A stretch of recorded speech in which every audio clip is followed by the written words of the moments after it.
بسم الله الرحمن الرحيم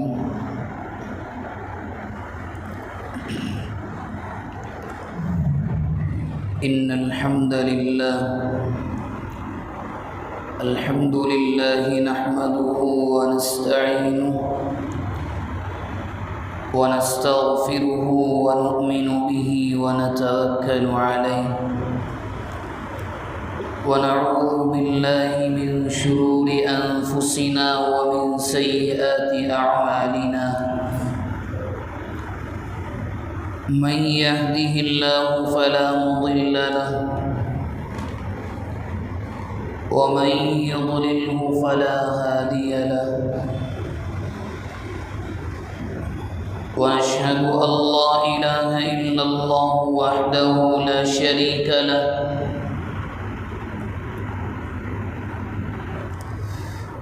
له الخلق والأمر وهو على كل شيء قدير ونشهد أن سيدنا وسندنا ومولانا وحبيبنا وشفيعنا محمدا عبده ورسوله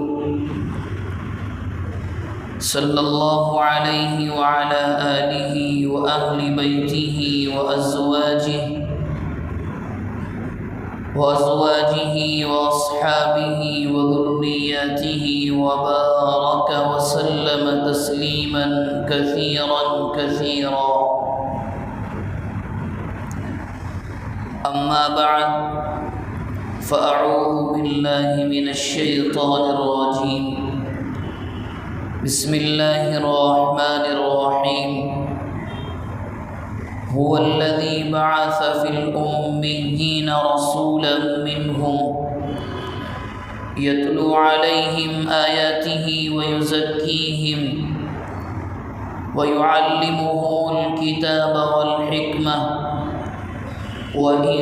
كانوا من قبل لفي ضلال مبين وقد قال النبي صلى الله عليه وآله وسلم أنا محمد وأنا أحمد وأنا الماحي يمحو الله بي الباطل وأنا الحاشر الذي يحشر الناس على قدمي وأنا العاقب الذي ليس بعده نبي أو كما قال النبي صلى الله عليه وآله وسلم اللهم صل على محمد النبي الأمي وعلى آله وسلم تسليما اللهم صل على محمد النبي الأمي وعلى آله وسلم تسليما اللهم صل على محمد النبي الأمي وعلى آله وسلم تسليما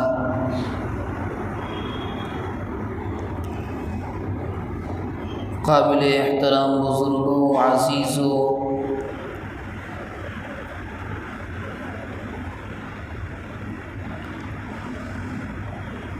ہمارے اور آپ کے درمیان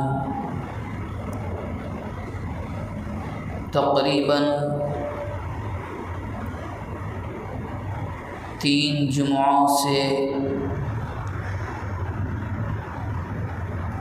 سیرت النبی صلی اللہ علیہ وسلم کا سلسلہ چل رہا ہے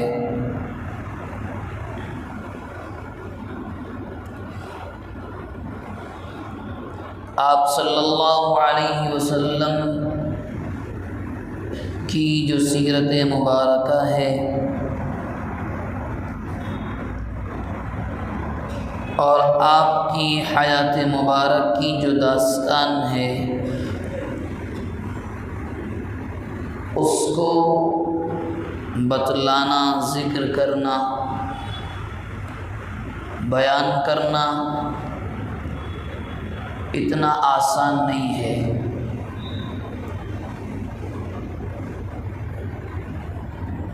آپ بھی اور ہم بھی اس بات سے بخوبی واقف ہیں کہ نبی کریم صلی اللہ علیہ وسلم کی سیرت کے تعلق سے لکھنے والوں نے اتنا لکھا ہے اس موضوع اور اس ٹاپک پر کہ شاید دنیا میں ایک موضوع اور ایک ٹاپک پر اتنا لکھا گیا ہو۔ لکھنے والوں نے ہزاروں صفحات بلکہ اس سے بھی زیادہ سیرت النبی صلی اللہ علیہ وسلم کے تعلق سے لکھے ہیں، اور لکھنے والے بھی ایسا نہیں ہیں کہ بہت کم ہوں، بلکہ آپ حیران رہیں گے کہ اپنوں کے ساتھ ساتھ دوسرے مذاہب کے ماننے والوں نے بھی اللہ کے نبی علیہ الصلاۃ والسلام کی حیات مبارکہ پر لکھا ہے، اور بہت تھوڑا نہیں، اچھا خاصا لکھا ہے۔ اور آپ صلی اللہ علیہ وسلم پر جب سے آپ اس دنیا میں تشریف لائے اتنا بولا گیا کہ شاید اس سے پہلے کسی ذات اقدس کے بارے میں، یا یوں کہہ لیں کہ کسی شخصیت کے بارے میں کبھی اتنا بولا گیا ہو۔ بولنے والوں میں شعراء بھی ہیں، شعر کہنے والے، ہر زبان کے شاعر نے اللہ کے نبی علیہ الصلاۃ والسلام کی تعریف کو اپنی زبان میں بیان کیا ہے، اور بولنے والوں میں نصیحت کرنے والے واعظین بھی ہیں، انہوں نے بھی اپنی نصیحت کی باتوں میں اللہ کے نبی علیہ الصلاۃ والسلام کا جتنا نام لیا ہے، آج تک کسی شخصیت کا اتنا نام کبھی نہیں لیا گیا۔ اور بولنے والوں میں جلسوں کے اسٹیج اور جمعے کے دن مسجد کے ممبروں سے بولنے والے بھی ہیں، جتنا نام وہاں سے اللہ کے نبی کا لیا گیا شاید کسی اور کا لیا گیا ہو۔ مختلف طرح کے بولنے والے ہیں، لکھنے والے ہیں۔ بتلانا اور عرض کرنا یہ مقصود ہے کہ اللہ کے نبی علیہ الصلاۃ والسلام کی سیرت کا جہاں تک تعلق ہے اس کو بیان کرنے والا بیان کرتا چلا جائے، بتلاتا چلا جائے، لکھنے والا لکھتا چلا جائے، مگر اس کا حق ادا نہیں ہو سکتا۔ بہت سی وجوہات اس کی ہیں، ان میں سے ایک وجہ یہ بھی ہے کہ اللہ کے نبی علیہ الصلاۃ والسلام کی جو شخصیت ہے، آپ کی جو ذات اقدس ہے، اور آپ کی ذات کو اللہ کی جانب سے جو احترام ملا ہے، جو عزت اور شرف آپ کو بخشا گیا ہے، وہ کسی اور نبی اور رسول کو نہیں دیا گیا ہے۔ قرآن مجید نے بہت سی جگہوں پر اشارے اور کنایے کی زبان میں اس کو ذکر کیا ہے کہ محمد رسول اللہ صلی اللہ علیہ وسلم کا درجہ کیا ہے، اور آپ کی شخصیت کا نام کیا ہے، آپ ہیں کون۔ کبھی حمایت میں، کبھی اللہ کے نبی کے دفاع میں، کبھی آپ کی تعریف میں، مختلف موقعوں پر قرآن مجید کی آیات میں اللہ تبارک و تعالی نے اللہ کے نبی علیہ الصلاۃ والسلام کے درجے کو بیان کیا ہے، آپ کے احترام کا ذکر کیا ہے۔ کوئی اگر یہ کہنے لگے کہ نہیں انہوں نے ایسا کیا، نعوذ باللہ اخلاق ایسے نہیں تھے، تو قرآن مجید نے کہا انک لعلی خلق عظیم،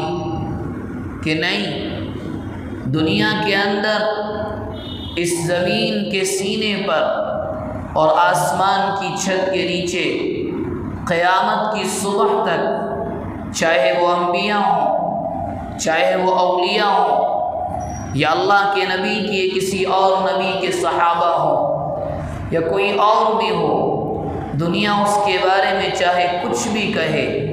مگر اللہ تبارک و تعالی فرماتے ہیں ہمارے محبوب کی حالت یہ ہے کہ انک لعلی خلق عظیم، آپ سے زیادہ بہترین عادت اور اخلاق والا انسان اس دنیا کے اندر نہیں آیا اور نہ آئے گا۔ کوئی اگر کسی نے آ کر کے کسی زمانے میں یا قیامت تک کے قریب آنے والے زمانے میں لوگ آ کر کہنے لگیں، یہ دعویٰ کرنے لگیں کہ محمد رسول اللہ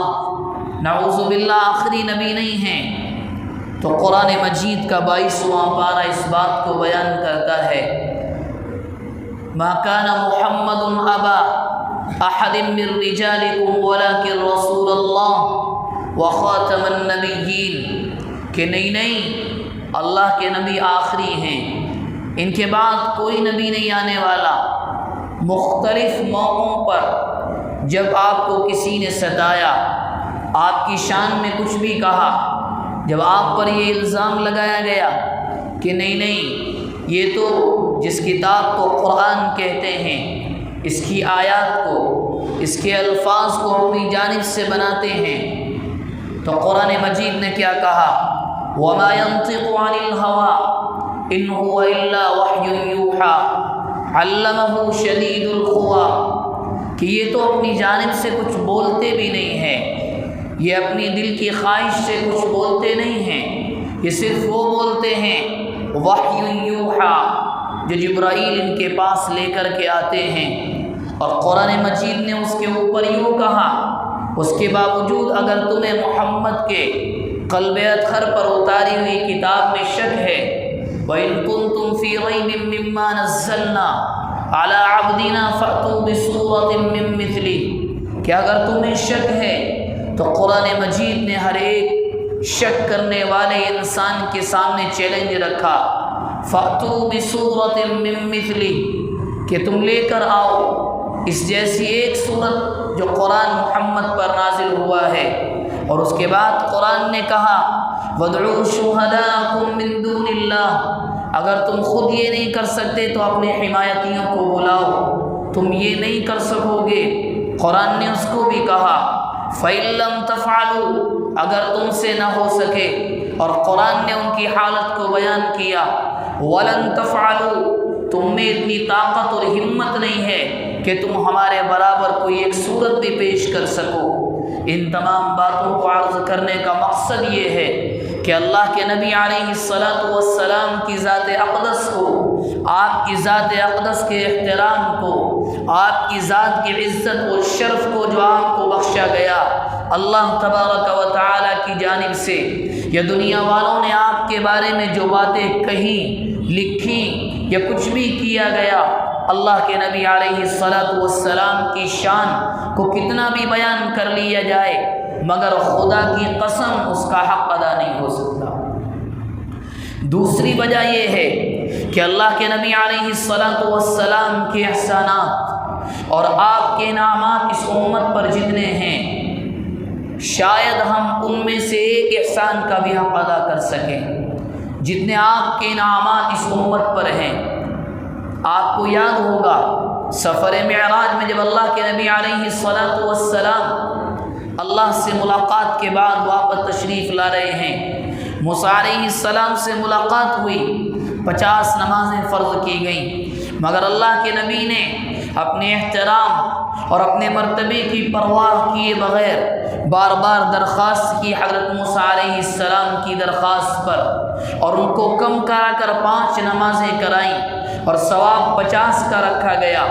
یہ ایک موقع نہیں، اس کے علاوہ بہت سے مواقع ایسے ہیں کہ اللہ کے نبی علیہ السلام کے احسانات جو آپ کر کے گئے اس امت پر کہ شاید بیان کیے جائیں تو بیان کے قابو میں نہ آ سکے۔ اللہ کے نبی علیہ السلام کے تعلق سے جو باتیں پچھلے ہفتے ہمارے سامنے آئی تھیں کہ آپ کی ولادت کا وقت جو قریب آ رہا تھا، اور جیسے جیسے وہ وقت قریب آ رہا تھا کہ آپ اس دنیا میں آنے والے تھے، دنیا کے اندر عجیب و غریب واقعات پیش آ رہے تھے۔ اللہ کے نبی علیہ السلام ابھی ایمان لے کر کے نہیں آئے، ابھی پیدا نہیں ہوئے، اس دنیا میں آپ کا کوئی وجود نہیں ہے، آپ کی ماں کے پیٹ میں آپ کا کوئی وجود نہیں ہے۔ اس زمانے کی تاریخ یہ بتلاتی ہے کہ آپ کے آنے سے پہلے جنات کا آنا جانا آسمان پر تھا، فرشتوں کی خبروں کو چرا کر وہ جادوگروں کو بتلایا کرتے تھے، کاہنوں کو بتلایا کرتے تھے، مگر جب اللہ کے نبی علیہ السلام کا حمل آپ کی والدہ بی بی آمنہ کے بطن اور ان کے پیٹ میں ٹھہرا ہے تو قرآن مجید کی آیات کے مطابق اِنَّا كُنَّا نَقْعُدُ مِنْهَا مَقَاعِدَ لِلسَّمْعِ فَمَن يَسْتَمِعِ الْآنَ يَجِدْ لَهُ شِهَابًا رَّصَدًا۔ کاہن جادوگر اپنے قبضے کے شیاطین اور جنات سے کہتے کیا ہوا، اب آسمان سے خبریں نہیں آ رہی ہیں، اب آسمان سے جو باتیں پہلے آتی تھیں وہ نہیں آ رہی ہیں۔ جنات آ کر کے بتلاتے کیسے لائیں، نہ جانے دنیا میں کیا ہونے والا ہے۔ جب ہم آسمان کے قریب جاتے ہیں تو ہمیں دہکتے ہوئے انگاروں یعنی شہاب ثاقب سے مارا جاتا ہے۔ اس کے علاوہ آپ صلی اللہ علیہ وسلم کی عظمت اور آپ کے احترام کا اندازہ آپ اس بات سے لگائیں کہ آپ کو جس خاندان میں پیدا کیا گیا، کہ جس خاندان کا سلیکشن ہوا، جس کا انتخاب ہوا، وہ کوئی معمولی خاندان نہیں تھا۔ خود اللہ کے نبی علیہ السلام نے کیا فرمایا، ان اللہ نظر الی اہل الارض، اللہ تبارک و تعالی نے پہلے میرے انتخاب، میرے سلیکشن سے پہلے پوری دنیا کی جانب دیکھا۔ پوری دنیا میں کس کو منتخب کیا گیا، آپ حیران رہیں گے۔ حضرت ابراہیم علیہ السلام کی نسل میں ہزاروں انبیاء آئے ہیں، آپ کے دو بیٹے ہیں، اسماعیل علیہ السلام، اسحاق علیہ السلام۔ اسحاق علیہ السلام کی نسل میں یعقوب علیہ السلام، یعقوب علیہ السلام کی نسل میں یوسف علیہ السلام، اور اس نسل میں یعنی جو نسل اسحاق علیہ السلام سے چلی، جو حضرت ابراہیم کے بیٹے ہیں، ہزاروں انبیاء آئے۔ اسی نسل میں موسیٰ علیہ السلام آئے، ہارون علیہ السلام آئے، عیسیٰ علیہ السلام آئے، مگر حضرت ابراہیم کے دوسرے صاحبزادے جن کا نام اسماعیل ہے، لقب ذبیح اللہ ہے، ان کی اولاد، ان کی نسل میں سوائے ایک نبی کے، سوائے ایک رسول کے کوئی دوسرا نبی اور رسول نہیں آیا، اور وہ ہیں محمد رسول اللہ۔ آپ اس بات کا اندازہ لگائیں کہ ابراہیم علیہ السلام کے دو بیٹوں میں سے ایک کی نسل میں ہزارہ انبیاء آئے اور دوسرے کی نسل میں ایک ہے۔ اس کو سامنے رکھ کر ایک اللہ والے نے بڑی شاندار بات کہی کہ جس طرح ہمارا رب یعنی اللہ اپنی وحدانیت میں لا شریک ہے، اس کی وحدانیت میں کسی کو شریک نہیں کیا جا سکتا، اسی طرح ہمارے نبی بھی اپنی نبوت میں لا شریک ہے۔ اس نسل میں کوئی دوسرا نبی نہیں آیا، صرف ایک نبی۔ کیوں؟ اہمیت بتلانے کے لیے۔ اور اس کے بعد اللہ تبارک و تعالی نے، اللہ کے نبی نے خود فرمایا، زمین والوں کو دیکھا، اسماعیل علیہ السلام کی اولاد پسند آئی، ان کو منتخب کیا گیا۔ اسماعیل علیہ السلام کی اولاد میں جو منتخب کیا گیا وہ مکہ والوں کو، انہیں کو منتخب کیا گیا۔ ان میں بنو قصی ہیں، بنو کلاب ہیں، بنی عبد مناف ہیں۔ قریش کے اندر خاندان بنو ہاشم پسند آیا، اور بنو ہاشم میں بھی آپ حیران رہیں گے، عبد المطلب کا گھرانہ پسند آیا، اور عبد المطلب کے 11 بیٹے، ایک سے ایک شان والا، سب بہت ایک سے ایک خوبصورت، مگر پسند کون آیا؟ عبداللہ۔ یہ تمام واقعات جو ہو رہے تھے یہ ایسے نہیں تھے کہ اتفاقیاں ہو گئے، بلکہ قدرت ان کو پرو رہی تھی۔ ایک مالا، موتیوں کو ایک مالا میں ڈالا جا رہا تھا۔ یہ تمام واقعات جو پیش آ رہے تھے، اور آپ حیران رہیں گے عبد المطلب کے 11 بیٹوں میں اللہ کے نبی کی ولادت جس گھرانے میں ہوئی وہ عبداللہ کا گھرانہ ہے۔ مکہ مکرمہ میں عبداللہ نام رکھنے کا رواج ہی نہیں تھا، رواج ہی نہیں تھا۔ عبد المطلب کے 11 بیٹے، مگر ایک بیٹے کا نام عبداللہ، جس کا نام ہے اللہ کا بندہ۔ باقی بیٹوں کے نام کافرانہ، مشرکانہ۔ عبداللہ لات کا بندہ، عبدالعزیٰ، عبدالکلام، اپنے معبود اور اپنے بھگوان کے نام پر انہوں نے اپنے بچوں کے نام رکھا کرتے تھے۔ مگر اللہ کے نبی کے والد کا نام عبداللہ رکھا گیا۔ یہ ایسے تو نہیں ہو گیا، مکہ میں کسی اور کا نام تو عبداللہ نہیں تھا، کوئی یوں کہہ سکے نہیں ماحول ہے عبداللہ نام رکھنے کا، رکھ دیا۔ نہیں، یہ اللہ کی جانب سے پوری تمام چیزیں ہو رہی تھی کہ عبد المطلب کے بیٹوں میں بھی اس کو چنا گیا جس کا نام اللہ کو پسند تھا، اور وہاں اللہ کے نبی کی ولادت کا فیصلہ ہوا۔ اور خاندان بھی کیسا خاندان، پیسوں پر مرنے والا نہیں، عورتوں کے پیچھے بھاگنے والا نہیں، زمین اور مال و دولت کا لالچی نہیں، بلکہ قریش اور بنو ہاشم کے بارے میں آتا ہے صرف ایک چیز پر جان دینے والے، عزت، احترام، شرف، صرف ایک چیز پر، اس کے علاوہ تمام چیزوں کو وہ چھوڑ دیتے تھے، کسی چیز کے پیچھے نہیں پڑتے تھے۔ بنو قصی کے بعد بنو کلاب کا قبیلہ آیا، دعویٰ کیا زمزم کو پلانے کی ذمہ داری، حجاج کی خدمت کی ذمہ داری ہمیں ملنی چاہیے۔ کیوں؟ اللہ کے نبی کا خاندان ہے، صرف عزت کے لیے مر مٹنے والے۔ جب بعد میں واقعہ آئے گا آپ تفصیل سنیں گے، جب دوبارہ اللہ کے نبی کی ولادت کے بعد کعبۃ اللہ کی تعمیر ہوئی، حجر اسود کو دوبارہ اس کی جگہ رکھنے کا نمبر آیا، جس واقعے کا نام سیرت کی کتابوں میں آپ نے سنا ہوگا یا پڑھا ہوگا، حلف الفضول کہا جاتا ہے۔ وہاں ہر قبیلے نے، آپ حیران رہ جائیں گے، ہر قبیلے نے پیالے میں اپنا خون ڈالنے کے بعد اور اپنے ہاتھوں کو قبیلوں کے سرداروں نے اس خون میں ڈالنے کے بعد یہ قسم کھائی کچھ بھی ہو جائے حجر اسود کو ہمارا خاندان جگہ پر رکھے گا۔ کوئی ماننے کے لیے تیار نہیں تھا، صرف کس لیے؟ پیسے کے لیے نہیں، وہ یہ چاہتے تھے تاریخ اس بات کو یاد رکھے کہ ہم نے حجر اسود کو دوبارہ اس کی جگہ پر تعمیر کیا تھا۔ صرف عزت، صرف احترام کے لیے مر مٹنے والا خاندان، اللہ کے نبی علیہ الصلاۃ والسلام کی پیدائش اور آپ کے آنے کے لیے منتخب کیا گیا۔ اور آگے چل کر آپ کو ایک مثال دوں، وہ لوگ عزت پر اتنا مر مٹنے والے، رشتے میں آپ کے چچا ابو سفیان، جنگ بدر جس کی بنیاد پر ہوئی، جنگ احد کا ذمہ دار جو انسان تھا وہ ابو سفیان تھا۔ حالانکہ بعد میں ایمان لے کر کے آئے، اللہ کے نبی کے پکے دشمن، خون کے پیاسے، ہر چال کو چلنے والے، جنگ احد کا پورا میدان جو جنگ کا میدان سجایا گیا جس میں 70 صحابہ کرام نے جام شہادت نوش کیا، ابو سفیان کی تمام چالیں تھیں۔ مگر جب آگے چل کر انہی ابو سفیان کی بیٹی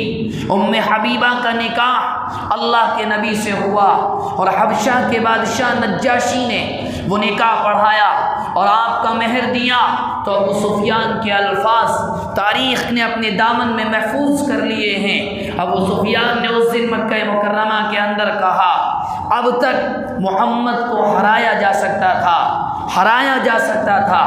زیر کیا جا سکتا تھا، مگر اب ابو سفیان کی بیٹی محمد کے نکاح میں ہے، اب اس کی ناک کو جھکایا نہیں جا سکتا۔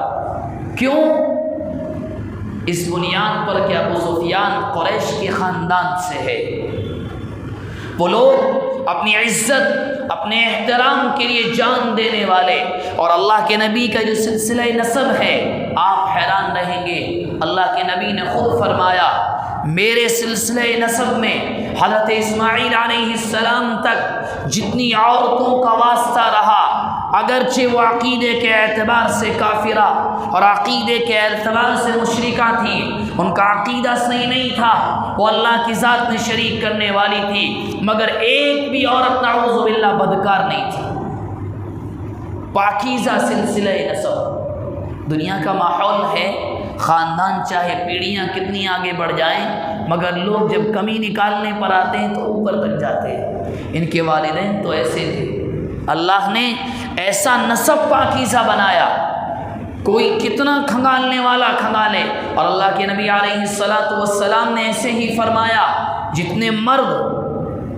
اللہ کے نبی کے پیدائش تک ہیں جن کا سلسلے نسب چلتا ہے، ایک بھی آدمی غلط نہیں تھا۔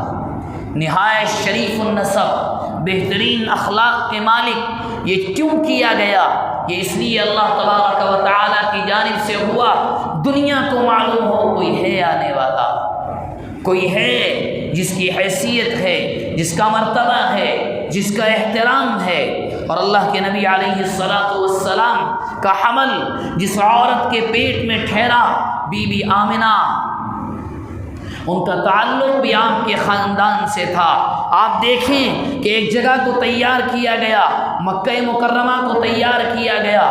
پیدائش کے لیے، اور مدینہ منورہ کو بھی ماں کی جانب سے تیار کیا جا رہا ہے، آپ کی ہجرت کی جگہ کو بھی تیار کیا جا رہا ہے، کیونکہ بی بی آمینہ مدینہ منورہ کی رہنے والی، ان کے خاندان کا تعلق بھی جا کر کے ملتا ہے بنو عبد مناف سے۔ یہاں جا کر عبداللہ اور بی بی آمنہ کا خاندان جا کر کے مل جاتا ہے۔ نہایت پاکیزہ نسب، نہایت اعلیٰ خاندان۔ بی بی آمنہ فرماتی ہیں آپ کے حمل کے بارے میں، وما حملت بمحمد، جب میرے بیٹے محمد کا حمل میرے پیٹ میں آیا، میں نے عورتوں سے سنا تھا بڑی تکلیف ہوتی ہے، بڑی پریشانیاں ہوتی ہیں، عورت کو ایک بوجھ سا معلوم ہوتا ہے، وہ خود گواہی دیتی ہیں، مجھے ایک دن کے لیے محسوس نہیں ہوا کہ میرے پیٹ میں کسی بچے کا حمل بھی ہے۔ اتنی آسانی، بے پناہ کی آسانیاں۔ ایک دن رات میں سوئی ہیں، خواب دکھائی دیا، اور خواب کیا دکھائی دیا؟ ایک آواز، آپ فرماتی ہیں ایک نور میرے پیٹ سے نکلا اور پوری دنیا کے آسمان پر چھا گیا، پوری دنیا کے آسمان پر۔ میں حیران رہ گئی، یہ کیا ہے؟ کسی کاہن کے پاس گئی، خواب کی تعبیر پوچھی، اس خائن نے کہا ان لابن کی جو تیرے پیٹ میں بچہ ہے، ھذا شأن، یہ معمولی بچہ نہیں ہے، یہ بڑی شان والا بچہ ہے۔ ایک دن کہتی ہیں اپنے بارے میں گزر رہی ہوں راستے سے، آواز آتی ہے ابشری یا آمینہ، خوشخبری ہو آمنہ۔ ایک دن درگزر کر دیا، دوبارہ گزری، پھر یہی آواز آئی ابشری یا آمنہ، آمنہ خوشخبری ہو، تم ایک نبی کی ماں ہو۔ جتنے واقعات اس زمانے میں ہو رہے تھے وہ ایسا نہیں تھا، اور اللہ کے نبی علیہ السلام کی ولادت کا واقعہ کچھ ہمارے سامنے پچھلے ہفتے بھی آیا۔ جب آپ پیدا ہوئے دنیا میں ایک طرح کا کوہرام مچ گیا، کس کے لیے؟ کفار کے لیے، مشرکوں کے لیے ایک طرح کا کوہرام مچ گیا۔ حضرت حسان ابن ثابت رضی اللہ عنہ فرماتے ہیں میری عمر 7 سال کی تھی، میں نے دیکھا یہودیوں کے قلعے پر ان کا ایک کاہن چڑھا ہوا اعلان کر رہا ہے کہ اس امت کا ستارہ اپنے مدار میں آ چکا ہے، اس امت کا نبی حمل میں آ چکا ہے۔ اور جب وہ پیدا ہوئے تو اس نے اعلان کیا کہ اس امت کا نبی آ چکا ہے۔ عبد المطلب فرماتے ہیں میں شام کے سفر پر تھا، 4 لوگ میرے ساتھ تھے، جب یہ شور ہوا، جب یہ غلغلہ ہوا، آپ کے پیدائش سے پہلے یہودی علماء نے چرچا کرایا آخری نبی آنے والے ہیں، تو ملک شام میں یہودیوں کے علماء نے مجھے گھیر لیا اور آ کر کے پوچھا ہماری کتاب یہ بتلاتی ہیں مکہ میں ایک نبی پیدا ہونے والے ہیں، کیا وہ ہو گئے ہیں؟ وہ کون ہیں، وہ کیا ہیں، وہ حالات معلوم کرنے لگے تو عبد المطلب کہتے ہیں میں نے تمام نشانیاں سن کر اپنے دل میں یہ وعدہ کیا میرے گھرانے میں جو بھی بچہ پیدا ہوگا اس کا نام محمد ہوگا۔ اور یہ چاروں لوگ وہاں سے واپس آئے اور اتفاق دیکھیں ہر ایک کے یہاں بیٹا پیدا ہوا، ہر ایک نے نام محمد رکھا۔ عبد المطلب کے یہاں جب بچہ پیدا ہوا ایک کاہن دوڑتا ہوا آیا اور یہ پوچھا مکہ مکرمہ کے بازاروں اور گلیاروں میں کہ مجھے بتلاؤ کیا اس رات کوئی بچہ پیدا ہوا ہے؟ کسی نے کہا ہوا ہے، عبد المطلب کے بیٹے عبداللہ کے یہاں ایک بچے کی پیدائش ہوئی ہے۔ وہ کہتا ہے دلونی، مجھے ذرا گھر دکھلا دو۔ جب بچہ اس کے ہاتھ اس کے سامنے آیا وہ بے ہوش ہو کر گر پڑا۔ جب ہوش آیا تو کہتا ہے اپنی زبان سے قد جاء نبی هذه الامہ، اس امت کے نبی آ چکے ہیں۔ اللہ کے نبی علیہ الصلاۃ والسلام اس دنیا میں تشریف لے کر آئے اور آپ کی عظمت اور آپ کے احترام کا کیا کہنا، آپ حیران رہ جائیں گے کہ جتنے واقعات اس زمانے میں ہوئے ہیں وہ تمام کے تمام اللہ تبارک و تعالی کی جانب سے کروائے گئے تاکہ دنیا کو یہ معلوم ہو، اور دنیا کو آج بھی یہ معلوم ہے کہ کوئی ذات آئی تھی احترام والی، اقدس والی، حالانکہ اس کے بعد کوئی آنے والا نہیں ہے، بلکہ وہ تو اپنے بات کے بارے میں یہ فرما کر چلے گئے نبوت کا سلسلہ یہاں ختم ہو چکا ہے، اس کے بعد کوئی نبی نہیں آنے والا۔ ہاں کوئی یہ پوچھ سکتا ہے کہ انبیاء کی ذمہ داری کون ادا کرے گا؟ انبیاء کرام کا جو بوجھ ہے، جو قرآن اور سنت کی امانت ہے، وہ کون لے کر چلے گا؟ تو اللہ کے نبی علیہ الصلاۃ والسلام نے بیان فرمایا انما العلماء ورثۃ الانبیاء، علماء ہوں گے یہ وارثین انبیاء ہوں گے۔ اور بڑے دکھ کی بات ہے کہ ہمارے شہر میں بھی ہماری ہی جماعت، بلکہ یوں کہیں ہم سب کے استاذ آج ہم سے رخصت ہو گئے ہیں، نہ جانے کتنے ان کے شاگرد یہاں ہیں۔ حالانکہ دل غمگین ہے مگر صرف زبان پر اتنا آتا ہے جو اسلام نے ہمیں سکھایا ہے کہ انا للہ و انا الیہ راجعون، جانا سب کو ہے، کوئی یہاں ہمیشہ رہنے کے لیے نہیں آیا، بلکہ اسلام نے یہی تعلیم دی جب بھی کسی کے انتقال کی خبر سنو تو زبان سے کہو انا للہ، ہم اس مولا کے ہیں، و انا الیہ راجعون، واپس وہیں لوٹ کر جانا ہے۔ شہر میں ہزاروں کی تعداد میں وہ افراد ہیں جن میں علماء بھی ہیں، حفاظ بھی ہیں، عوام بھی ہیں، جن سے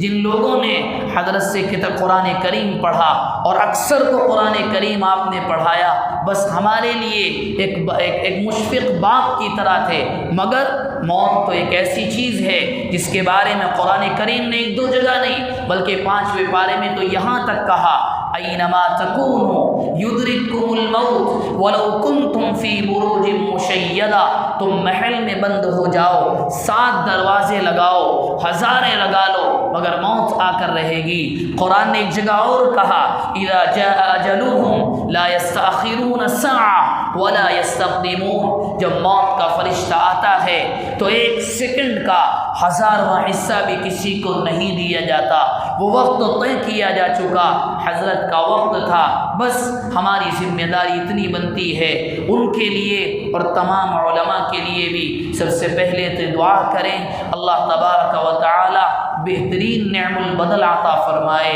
اور اللہ تبارک و تعالی مغفرت فرمائے، درجات بلند فرمائے۔ یہ 2-3 باتیں میں نے آپ سے کہیں، آپ سمجھ گئے ہوں گے۔ ان تمام باتوں کی مراد مسجد خان صاحب کے امام و خطیب جو اب سابق ہو چکے ہیں حافظ نعیم اللہ صاحب دامت برکاتہ، بلکہ رحمہ اللہ کے لیے تھی۔ دعا فرمائے اللہ مغفرت فرمائے، درجات بلند فرمائے، جنت الفردوس میں اعلیٰ مقام نصیب فرمائے، گھر والوں کو صبر جمیل عطا فرمائے۔